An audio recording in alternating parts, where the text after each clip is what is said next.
Hello friends, this is Sweety and welcome to learning without burden. तो आज हम करेंगे सीटेट सीडीपी के कुछ पीवाईक्यू। ये 6 जनवरी के आए हुए पेपर 2 के क्वेश्चन है। हालांकि ये सीटेट के क्वेश्चन है, पर ये Bihar TET, UP TET, DSSB, KVS सबके लिए इम्पोर्टेंट होता है। ठीक है, तो आइए शुरू करते हैं। Childhood is a social construct, a physiological construct, a stage characterizing the period from birth to the child begins going to school, a period of development in which only quantitative changes takes place। तो देखिए, childhood जब भी पूछा जाता है तो childhood क्या होता है, ये एक सोशल कंस्ट्रक्ट होता है।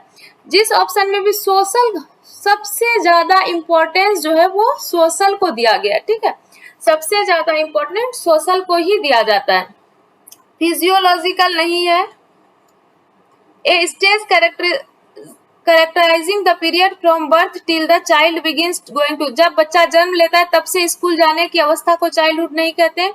A period of development in which only quantitative changes, सिर्फ क्वांटिटिव नहीं, क्वांटिटिव और क्वालिटेटिव दोनों ही चेंज होता है बच्चे में। ठीक है, तो इसको जो है बहुत सारे लोग इसमें जो है बहुत सारा ओपिनियन अपना देते हैं, पर सीटेट जो इसका आंसर शुरू से मानता आया है इस बार के क्वेश्चन में और इसके पहले से भी, वो हमेशा चाइल्डहुड को जो है सोशल कंस्ट्रक्ट मानता है। ठीक है, चाइल्डहुड को सोशल कंस्ट्रक्ट मानता है, जो कि वाइगोत्स्की भी मानते हैं। और आज के जो सोशियो कंस्ट्रक्टिविस्ट हैं वो सोशल कंस्ट्रक्ट ही मानते हैं। चाइल्डहुड को एक सोशल कंस्ट्रक्ट ही माना जाता है, यही सबसे बेस्ट ऑप्शन होता है। ठीक है, चाइल्डहुड सोशल कंस्ट्रक्ट है, क्योंकि हर बच्चे का जो चाइल्डहुड है, बचपन है, वो उसके सोशल कंस्ट्रक्ट के अनुसार होगा। एक गांव के बच्चे का चाइल्डहुड, एक शहर के बच्चे का चाइल्डहुड, एक गरीब घर के बच्चे का चाइल्डहुड, एक अमीर बच्चे के घर का चाइल्डहुड जो होता है वो अलग होता है। इसलिए चाइल्डहुड क्या है, चाइल्डहुड एक सोशल कंस्ट्रक्ट है। जिस तरह का बचपन एक अमीर घर के बच्चे का होगा, उस तरह का बचपन एक गरीब घर के बच्चे का नहीं होगा। इसलिए चाइल्डहुड क्या होता है, एक सोशल कंस्ट्रक्ट होता है। ठीक है, इसको हमेशा सोशल कंस्ट्रक्ट ही माना जाता है। इसके पहले भी सीटेट ने यही माना है और इस बार भी सीटेट ने यही माना है। बाल्यावस्था से क्या अभिप्राय है, यह एक सामाजिक संरचना है, शारीरिक संरचना नहीं। जन्म से लेकर विद्यालय जाना शुरू करने तक की अवधि को अभिलक्षित करने वाला चरण नहीं है। यह विकास की वह अवधि है जिसमें सिर्फ मात्रात्मक और गुणात्मक दोनों होता है। तो ये याद रखिएगा कि चाइल्डहुड जो है वो एक सोशल कंस्ट्रक्ट है। ठीक है, contemporary perspective in child development view. Contemporary मतलब समकालीन, मतलब आजकल। पर्सपेक्टिव इन चाइल्ड डेवलपमेंट मतलब आजकल जो चाइल्ड डेवलपमेंट है उसका क्या व्यू है, वही है सोशल का। Child as a biological category नहीं, child as a physiological entity नहीं, childhood as dividend into 8 distinct stage. Childhood को तो 8 डिस्टिंक्ट स्टेज में कोई भी डिवाइड नहीं किया है। Childhood as culture specific and socially construct, एक ही कॉन्सेप्ट पे दो क्वेश्चंस आए हुए हैं 6 जनवरी को। ठीक है, चाइल्डहुड जो है वो सोशल कंस्ट्रक्ट है। ठीक है, सोशल कंस्ट्रक्ट है, कल्चर का बहुत बड़ा इफेक्ट होता है इस पर, ये बात याद रखिएगा। चाइल्डहुड एक सोशल कंस्ट्रक्ट है जिसपे कि कल्चर का बहुत बड़ा प्रभाव होता है। बाल विकास के समकालीन परिप्रेक्ष्य, बच्चे को एक जैविक प्रवर्ग के रूप में देखते हैं, बच्चे को एक दैहिक के सत्व के रूप में देखते हैं। मतलब ये सिर्फ कह रहा है कि शरीर का। बाल्यावस्था को विशिष्ट चरणों में विभाजित मानते हैं। जो बेस्ट ऑप्शन है वो है बाल्यावस्था को एक विशिष्ट सांस्कृतिक एवं सामाजिक रचना मानते हैं। तो याद रखिएगा, चाइल्डहुड जब भी पूछा जाए वो एक सामाजिक संरचना होता है जिसमें कल्चर का बहुत बड़ा प्रभाव होता है। ठीक है, in the constructivist structure child is viewed as blank state नहीं, स्लेट होगा, blank slate. Blank slate whose life is shaped entirely by his own experience. ये ब्लैंक स्लेट जो है ये बिहेवियरिस्ट मानते हैं, ब्लैंक स्लेट, कंस्ट्रक्टिविस्ट नहीं मानते हैं। ठीक है, जो कंस्ट्रक्टिविस्ट के पहले जो था बिहेवियरिस्ट, वो लोग कहते थे कि चाइल्ड जो है वो ब्लैंक स्लेट है, आप उसको दीजिए, हम जैसा चाहेंगे वैसा उसको ढाल लेंगे, ठीक है, वैसा उसको बना लेंगे। लेकिन कंस्ट्रक्टिविस्ट जो है वो ब्लैंक स्लेट नहीं मानते हैं। A problem solver and A scientific investigator, यही है इसका सही आंसर। कंस्ट्रक्टिविस्ट जो है जैसे कि पियाजे, वाइगोत्स्की और कोलबर्ग, ये लोग कहते हैं कि चाइल्ड जो है वो प्रॉब्लम सॉल्वर है और साइंटिफिक इन्वेस्टिगेटर है, ठीक है, प्रॉब्लम सॉल्वर और साइंटिफिक इन्वेस्टिगेटर, यही मानते हैं constructive. Social being who is passive, passive तो कभी चाइल्ड को माना ही नहीं जाता, एक्टिव माना जाता है। A physical being who is born with A high sense of morality, जब बच्चा जन्म लेता है तो उसके अंदर कोई मॉरलिटी नहीं होता है, ठीक है, बच्चा के अंदर कोई मॉरलिटी नहीं होता है। जब बच्चा जन्म लेता है तो उसके लिए गलत सही कुछ नहीं होता है, जो उसको समाज सिखाता है या जो उसको जैसी शिक्षा दी जाती है वैसा वो गलत सही सीखता है, बाद में वो सही गलत का डिसीजन लेता है, जन्म के साथ उसके पास कोई मॉरलिटी नहीं होती है, ठीक है। रचनावादी संरचना में बच्चे को किस रूप में देखा जाता है? Blank slate, blank slate behaviourist मानते हैं, कंस्ट्रक्टिविस्ट नहीं, ठीक है, रचनावादी नहीं, व्यवहारवादी मानते हैं ब्लैंक स्लेट। एक समस्या समाधान करता, एक वैज्ञानिक अन्वेषक, वैज्ञानिक अन्वेषक और समस्या समाधान करता मानते हैं संरचनावादी। एक सामाजिक प्राणी जो निष्क्रिय है, निष्क्रिय नहीं सक्रिय है। एक जैविक प्राणी जो उच्च श्रेणी की नैतिकता के साथ, जब बच्चा जन्म लेता है तब उसके पास कोई नैतिकता नहीं होती है, उसको कुछ भी नहीं पता होता है कि क्या सही है और क्या गलत है, ठीक है, जन्म लेने के समय बच्चे को कुछ नहीं पता होता है कि क्या सही है और क्या गलत है। According to Piaget, at which of the following stage does child begin to think logically about abstract propositions? Logically जो है बच्चा सोचना शुरू कर देता है कॉन्क्रीट में, ठीक है, कॉन्क्रीट ऑपरेशनल में लॉजिकली सोचना शुरू करता है, लेकिन एब्स्ट्रैक्ट प्रोपोर्शन, जब ऐसी चीजों के बारे में वो सोच सकता है जिसको कि टच फील नहीं किया जा सकता है, उसको कहते हैं फॉर्मल। तो एब्स्ट्रैक्ट चीज के बारे में जो है वो सोच पाता है फॉर्मल ऑपरेशन में। इसमें जो है वो तर्क देगा लेकिन इलॉजिकल, ठीक है, इसमें इलॉजिकल और इसमें लॉजिकल, लेकिन लॉजिकल के साथ जो एब्स्ट्रैक्ट आएगा वो फॉर्मल ऑपरेशनल, इसका नाम ही है कॉन्क्रीट ऑपरेशनल। कॉन्क्रीट ऑपरेशनल मतलब वो कॉन्क्रीट चीजों के प्रति तर्क दे पाएगा, ठीक है, कॉन्क्रीट चीजों के प्रति। और ये प्री ऑपरेशनल है, मतलब उसको जब तर्क आएगा उससे पहले का स्टेज, वो तर्क तो देगा लेकिन उसमें वो इलिजिकल तर्क, ऐसे ऐसे तर्क देगा जिसका कि कोई सेंस ही नहीं है, ठीक है, मतलब उससे कुछ मीनिंग ही नहीं निकल रहा है। और सेंसरी मोटर तो जन्म से 2 साल, जिसमें कि बच्चा अपने सेंस से सीखता है, सेंस जो हमारा 5 ज्ञान इंद्रिय है उसी से बच्चा सीखता है।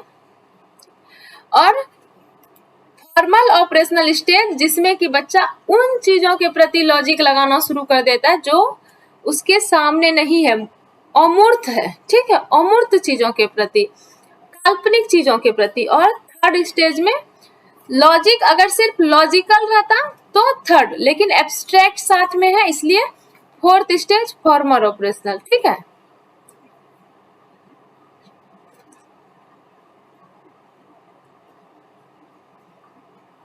जीन पियाजे के अनुसार निम्नलिखित में से किस चरण में एक बच्चा अमूर्त प्रस्तावों के बारे में तार्किक रूप से तार्किक हो गया, तर्क लगा के वो थर्ड में भी सोच लेता है, लेकिन अमूर्त अमूर्त चीजों के प्रति जो है वो फोर्थ जो है अमूर्त चीजों के प्रति सोच सकता है।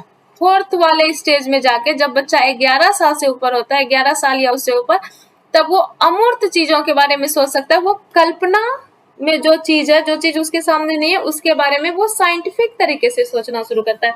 और मूर्त जो है कॉन्क्रीट चीज जिसको कि टच फील किया जा सकता है उसको मूर्त कहते हैं, उसके बारे में वो 7 से 11 वर्ष में ही सोच लेता है। लेकिन लॉजिकली पूछा है तो एब्स्ट्रैक्ट, लॉजिकली तो ये भी है लेकिन एब्स्ट्रैक्ट पूछा, इसलिए एब्स्ट्रैक्ट वो 11 साल के बाद सोच पाएगा एब्स्ट्रैक्ट चीजों के प्रति, ठीक है, जो अमूर्त चीज है। Anita watches a YouTube video to understand the process of baking a cake and then bakes a cake following exact steps. Which kind of learning is taking place in this case? ये होता है observational learning, ठीक है, ये observational learning होता है जिसको कि वेंड्यूरा ने दिया है। वेंड्यूरा, ये वेंड्यूरा के ऑब्जर्वेशनल लर्निंग पे क्वेश्चन है। वेंड्यूरा ने कहा है कि बच्चा जो सीखता है, जो देखता है, पहले वो उसके दिमाग में ठहरता है, रिटेंशन होता है। पहले बच्चा अटेंशन देता है, जब देखता है फिर उसके दिमाग में रिटेंशन होता है और फिर उसी को वो करता है, तो उसी को कहते हैं ऑब्जर्वेशनल लर्निंग, जो वेंड्यूरा ने दिया है।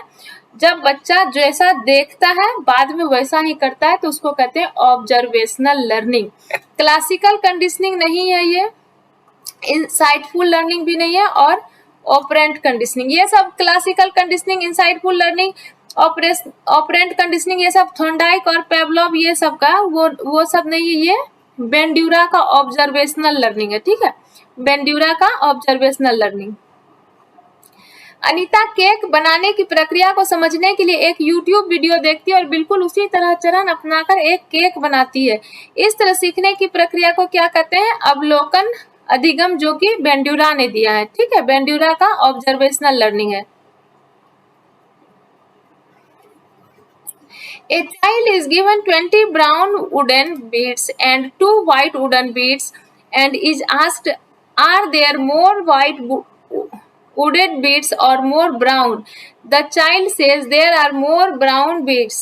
As per Piaget, ये जो बच्चा में आ जाता है उसको आप 20 जो है ब्राउन लकड़ी का वो दिए बीड और 2 जो है उसको व्हाइट दिया। अब बच्चा बता देगा कि ब्राउन अधिक है, मतलब वो समझ पाएगा कि क्या अधिक है। तो ये किस स्टेज में आता है? तो ये प्री ऑपरेशनल में ही आ जाता है। प्री ऑपरेशनल, जब बच्चा 2 से 7 साल का रहता है तभी बच्चा आपको ये बता देगा। ठीक है, कि कौन सा ज्यादा है। आप उसको इधर 20 दीजिएगा और इधर 2 ही दीजिएगा, हालांकि ये 20 नहीं 10 ही हुआ, और इधर अगर 20 रहेगा और उधर 2 ही रहेगा तो वो बच्चा देख के आराम से बता देगा कि ये ज्यादा है। ये चीज वो प्री ऑपरेशनल में ही बता देगा। ठीक है, ये चीज बच्चा प्री ऑपरेशनल स्टेज में ही बता देगा कि ये ज्यादा है। एक बालक को 20 भूरे रंग के लकड़ी के मनके और 2 सफेद रंग के लकड़ी के मनके दिए जाते हैं। बालक से पूछा जाता है, तुम्हारे पास लकड़ी के अधिक मनके हैं या भूरे रंग के मनके? बालक कहता है भूरे रंग के। तो ये जो है ये बच्चा प्री ऑपरेशनल स्टेज में ही बता देगा कि ये ज्यादा है। ठीक है, जब साफ साफ ये दिख रहा है कि ये 20 है और वो 2 है तो वो बच्चा प्री ऑपरेशनल में ही इतना सा बच्चा समझ जाता है। 2 से 7 साल का ही बच्चा समझ जाएगा। What is the primary role of a teacher according to Lev Vygotsky? Lev Vygotsky, scaffolding. लेव वाइगोस्की क्या? लेव वाइगोस्की से रिलेटेड जहां भी क्वेश्चन आता है तो 3 चीज उसमें रहता है, सोशल, लैंग्वेज और कल्चर। यही 3 चीज की बात करते हैं लेव वाइगोस्की। इसके अलावा एक और जो बात किया वाइगोस्की ने वो जेडपीडी और स्कैफोल्डिंग। स्कैफोल्डिंग, बस यही इसी 5 पे वाइगोत्स्की का क्वेश्चन है। इससे 5 बाहर कुछ है ही नहीं। वाइगोत्स्की सोशल को इम्पोर्टेंस देते हैं, लैंग्वेज को इम्पोर्टेंस देते हैं, कल्चर को महत्व देते हैं। जेडपीडी है जहां तक कि बच्चा सपोर्ट के साथ अपना ग्रो कर सकता है, वो क्षेत्र जहां तक कि बच्चे के अंदर ये कैपेसिटी है कि वो वहां तक डेवलपमेंट कर सकता है। और स्कैफोल्डिंग होता है जो उसको किसी मोर नॉलेजेबल पर्सन से सपोर्ट मिलता है। बस यही 5 चीज वाइगोत्स्की के थ्योरी में। ठीक है, to transfer information to the students and focus on exact reproduction कोई भी कंस्ट्रक्टिविस्ट नहीं करता है कि आप बच्चे को जो इंफॉर्मेशन दिए वो एग्जैक्ट उसको जो है रिप्रोडक्शन कर दे, जैसा आप उसको सिखाए रट के उसी चीज को वो सेम टू सेम बोल दे। तो ये कोई भी कंस्ट्रक्टिविस्ट ऐसा नहीं कहता। कंस्ट्रक्टिविस्ट जो है वो ज्ञान के निर्माण की बात करते हैं, नॉलेज को कंस्ट्रक्ट करने की बात करते हैं। ठीक है, तो वाइगोत्स्की स्कैफोल्डिंग के बारे में बात करते हैं। To promote children to learn using rewards और पनिशमेंट तो बिहेवियरिस्ट का है। To enhance memorisation skills, memorisation skill को बढ़ाने की बात कोई भी कंस्ट्रक्टिविस्ट नहीं। कंस्ट्रक्टिविस्ट ज्ञान को निर्माण करने की बात, नॉलेज को कंस्ट्रक्ट करने की बात करते हैं, जिसमें कि वाइगोत्स्की स्कैफोल्डिंग की बात करते हैं। ठीक है, लेव वाइगोत्स्की के अनुसार एक शिक्षिका की प्राथमिक भूमिका क्या है? तो शिक्षक जो है वो बच्चे को ऐसा नहीं कि पूरा का पूरा आंसर लिख दिया, टीचर अब स्टूडेंट को बोला कि पूरा line by line word to word याद करके सुना दो, नहीं, उसको स्कैफोल्डिंग देगा, उसको सपोर्ट देगा, जहां पर वो नहीं समझ रहा है वहां पर वो उसको समझाएगा, इस तरह से समझाएगा कि उसको बच्चे को थोड़ा हेल्प मिल जाए और वो खुद से उस चीज को कर सके। ठीक है। For Lev Vygotsky, the primary factor influencing cognitive development is, Vygotsky के अनुसार क्या जो है कॉग्निटिव डेवलपमेंट को इन्फ्लुएंस करता है, वो प्राइमरी फैक्टर क्या है जो कॉग्निटिव डेवलपमेंट को इन्फ्लुएंस करता है।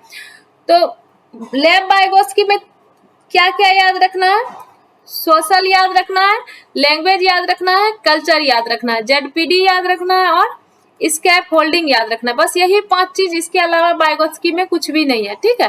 तो सोशल इंस्ट्रक्शन, मैच्योरेशन के बारे में पियाजे बोलते हैं, रीइंफोर्समेंट के बारे में बिहेवियरिस्ट। रीइंफोर्समेंट हुआ कि बच्चे को रिवार्ड दो, पनिशमेंट दो, बच्चे को अगर रिवार्ड मिलेगा तो वो इसके लिए वो पढ़ेगा, उसको पनिशमेंट दो तो वो पढ़ेगा, ये सब बिहेवियरिस्ट कहते हैं, कंस्ट्रक्टिविस्ट नहीं। ठीक है। ये कॉग्निटिव कन्फ्लिक्ट भी नहीं, जहां वाइगोत्स्की आ जाए वहां सोशल, सोशल लैंग्वेज कल्चर, इसको वाइगोत्स्की ने इंपॉर्टेंस दिया है। ठीक है।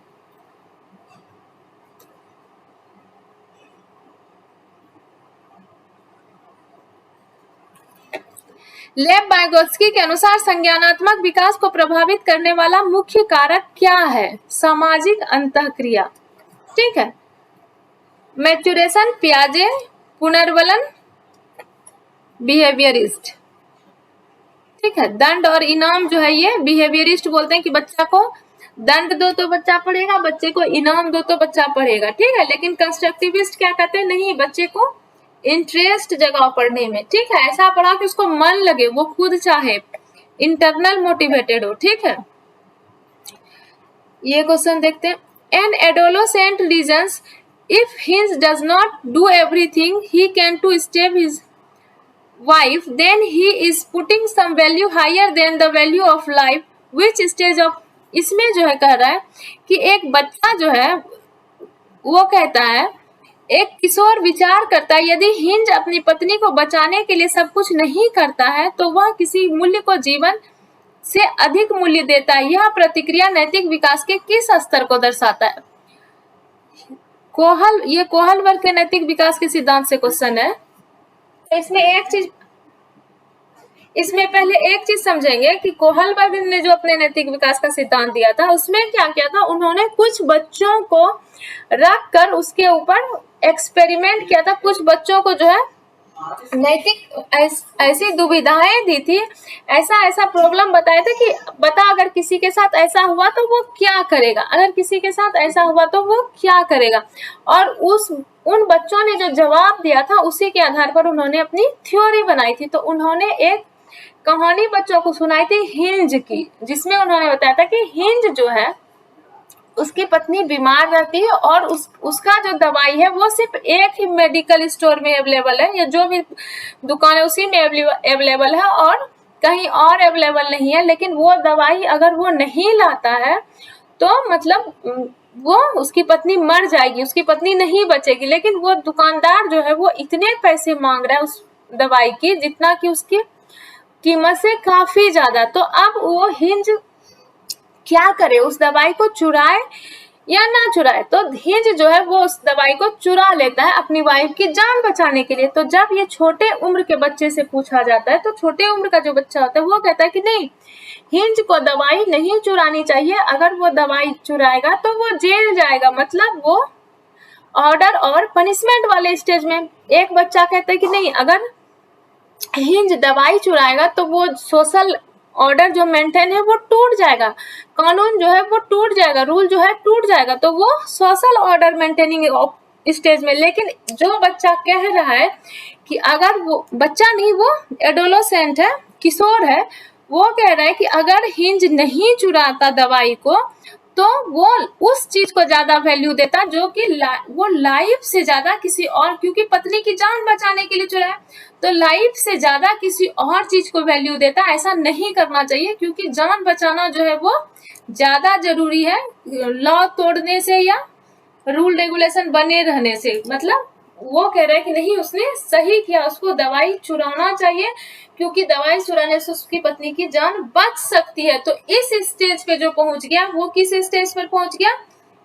The universal ethical principle orientation. Social order maintaining तब होता है जब वो कहता है कि नहीं दवाई नहीं चुरानी चाहिए, इससे जो है लॉ ब्रेक होगा। सोशल कॉन्ट्रैक्ट ओरिएंटेशन भी नहीं होगा। गुड गर्ल गुड बॉय तब होता है जब कोई काम इसलिए कोई करता है कि उसको कोई शाबाशी देगा, गुड बॉय गुड गर्ल कहेगा, लेकिन वो ऐसा कर रहा है कि रूल तो तोड़ रहा है लेकिन किसी की जान बचाने के लिए रूल तोड़ रहा है। इसलिए ये कौन सा स्टेज है? ये यूनिवर्सल एथिकल प्रिंसिपल ओरिएंटेशन है। ठीक है,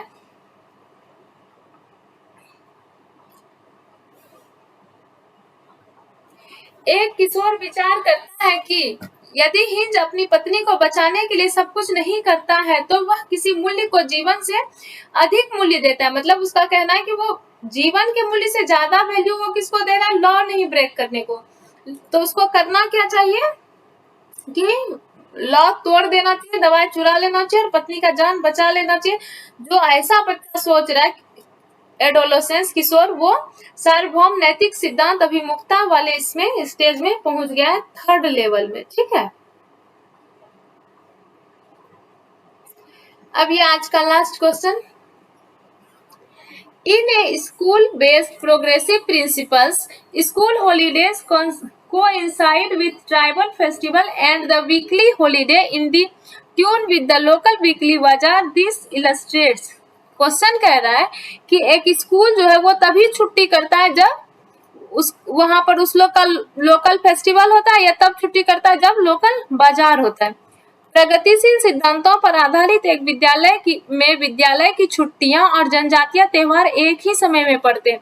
मतलब उसी दिन विद्यालय में छुट्टी करता है जब जनजातीय त्योहार होता है। ठीक है, और साप्ताहिक अवकाश जो है ये नहीं कि मतलब उसका फिक्स्ड नहीं है कि संडे को ही करना है, वो उस दिन ही वीकली ऑफ करता है जिस दिन की साप्ताहिक बाजार होता है। मतलब वो सोसाइटी के अनुसार अपना रूल रेगुलेशन कर रहा है कि भाई इस सोसाइटी में इस दिन छुट्टी की जरूरत है क्योंकि इसी दिन बाजार लगेगा, और इसी दिन छुट्टी की जरूरत है क्योंकि इस दिन लोकल फेस्टिवल है। तो वो विद्यालय जो है वो क्या कर रहा है? वो फ्लेक्सिबल है। ठीक है, वो फ्लेक्सिबिलिटी को अपना रहा है। रिग्रेसिव स्कूल रिग्रेसिव नहीं है। Cultural discontinuity between school and home, discontinuity कहाँ कर रहा है? वो तो वही कर रहा है कि जिस दिन बाजार है उसी दिन छुट्टी दे रहा है, और जिस दिन की उस लोग का क्या है फेस्टिवल है उसी दिन छुट्टी दे रहा है। इग्नोरेंस टुवर्ड्स चिल्ड्रन के एजुकेशन में इग्नोरेंस ये नहीं होता है, इसको बोलते हैं फ्लेक्सिबिलिटी। ठीक है, फ्लेक्सिबिलिटी। तो होप कि आपको सारे क्वेश्चंस के कॉन्सेप्ट अच्छे से क्लियर हुए होंगे, क्वेश्चन समझ में आए होंगे। अगर क्वेश्चन समझ में आ रहे हैं, कॉन्सेप्ट क्लियर, आप देखेंगे कि अगर आपके कॉन्सेप्ट क्लियर हुए हैं तो अभी तक जो मैंने बताया इस आधार पे अगर आप नेक्स्ट किसी एग्जाम का आया हुआ क्वेश्चन, या जैसे ये 6 जनवरी का है, आप किसी और दिन का आया हुआ एग्जाम का क्वेश्चन लेकर बैठेंगे तो देखेंगे कि आपसे बन रहा है, क्योंकि कॉन्सेप्ट समझने के बाद क्या होता है, अगर आप कॉन्सेप्ट समझ लेते हैं, करने का तो हम 10 ही क्वेश्चन समझ कर रहे हैं, लेकिन अगर उसका आप कॉन्सेप्ट समझ लेते हैं तो आपसे उस तरह के क्वेश्चंस बनने लगते हैं। और सिर्फ आंसर बता देने से कि 1 का बी 2 का सी जो कि बहुत सारे लोग करते हैं, तो उससे आपको कुछ समझ में आने वाला नहीं है। ठीक है, इसलिए क्वेश्चंस को के कॉन्सेप्ट को समझिए। तो अगर आपके क्वेश्चन के कॉन्सेप्ट क्लियर हुए तो वीडियो को लाइक करिए, फ्रेंड्स के साथ शेयर करिए, और अगर अभी तक चैनल को सब्सक्राइब नहीं किया है तो चैनल को सब्सक्राइब करिए। फिर मिलते हैं नेक्स्ट वीडियो में इसके आगे के क्वेश्चंस के साथ। ठीक है, बाय।